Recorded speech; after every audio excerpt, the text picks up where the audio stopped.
માત્ર 7 દિવસમાં ભરૂચ જિલ્લામાં 3 શેરડીના ખેતરમાં માનવ કંકાલ મળી આવ્યા હતા. ભરૂચ જિલ્લામાં ચોંકાવનારો બનાવ. શેરડીના જ ખેતરમાંથી મૃતદેહો મળવાનો સિલસિલો યથાવત રહેતા જોવા મળી રહ્યો છે. અંકલેશ્વરના બાકરોલ ઝઘડિયાના કરાડ ગામેથી માનવ કંકાલ મળી આવ્યા છે. હવે વાલિયામાંથી અર્ધ સળગેલી હાલતમાં મૃતદેહ મળી આવ્યો. 3 ઘટનામાં 2 મૃતદેહની ઓળખ થઈ, પણ ત્રીજી હજી અકબંધ. ભરૂચ જિલ્લામાં શેરડીના ખેતરમાંથી મૃતદેહ મળવાનો સિલસિલો યથાવત રહ્યો છે. અંકલેશ્વર બાકરોલ ઝઘડિયાના કરાડમાં ખેતરમાંથી માનવ કંકાલ મળ્યા બાદ હવે મીડિયામાં શેરડીના ખેતરમાંથી અર્ધ સળગેલી હાલતમાં મૃતદેહ મળી આવતા ખળભળાટ મચી જવા પામ્યો છે. શેરડીના સળગતા ખેતર મોતની ભઠ્ઠી બની રહ્યા હોય તેમ સામે આવી રહ્યું છે. માત્ર ગણતરીના દિવસોમાં જ શેરડીના અલગ અલગ ખેતરોમાંથી 3 મૃતદેહો મળ્યા છે.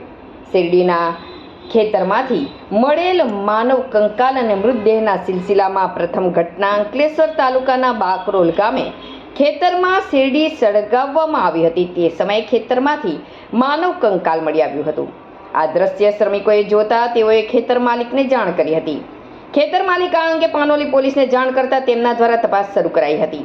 પાનોલી પોલીસે માનવ કંકાલનો કબજો મેળવી તેને પોસ્ટમોર્ટમ અને FSL અર્થે મોકલી આપ્યું. આ તરફ હજુ સુધી આ માનવ કંકાલ કોનું છે તેની પણ ઓળખ થઈ શકી નથી.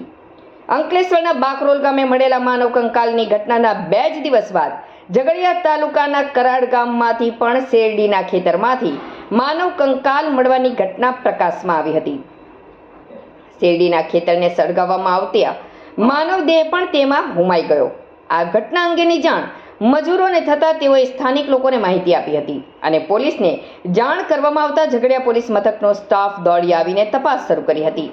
પોલીસ તપાસમાં નરકંકાલ સળગતી હાલતમાં જ મળી આવ્યું હતું અને મૃતદેહ પાસેથી એક થેલી, કપડાં, ચપ્પલ પણ પોલીસને મળી આવ્યા હતા. આ મામલામાં પણ હજુ મૃતકની ઓળખ શક્ય બની નથી. ત્રીજી ઘટનામાં વાલિયા ગામના કૃષ્ણનગર પાછળ આવેલ શેરડીના ખેતરમાંથી અર્ધ સળગેલી હાલતમાં અજાણ્યા યુવકનો મૃતદેહ મળી આવ્યો હતો. આ અંગેની જાણ સ્થાનિકોએ પોલીસને કરતા વાલિયા પોલીસનો કાફલો ઘટના સ્થળે દોડી આવ્યો હતો અને મૃતકના મૃતદેહનો કબજો મેળવી તેને પોસ્ટમોર્ટમ અર્થે ખસેડાયો હતો. હાલ પોલીસે અકસ્માત મોત અંગેનો ગુનો દાખલ કરી તપાસ શરૂ કરી છે. યુવાન કોણ છે અને તેનું મૃત્યુ કયા કારણોસર નિપજ્યું છે તે સહિતની દિશામાં પોલીસે તપાસ શરૂ કરી છે. હત્યાની આશંકા વચ્ચે પોલીસે તપાસનો ધમધમાટ શરૂ કર્યો છે. ભરૂચ જિલ્લામાં માત્ર 7 દિવસના ટૂંકા ગાળામાં શેરડીના ખેતરમાંથી 3 મૃતદેહ મળવાની ઘટના બની છે, જે ચિંતાનું કારણ છે. પોલીસ FSL અને ટેકનિકલ સર્વેલન્સની મદદથી આ બનાવમાં હત્યાનો એંગલ પણ તપાસી રહી છે. શેરડી કાપણી માટે સળગાવવામાં આવતી ખેતરોમાંથી એક પછી એક મૃતદેહ મળવાની ઘટના પ્રકાશમાં આવતા લોકોમાં ડરનો માહોલ ફેલાયો છે.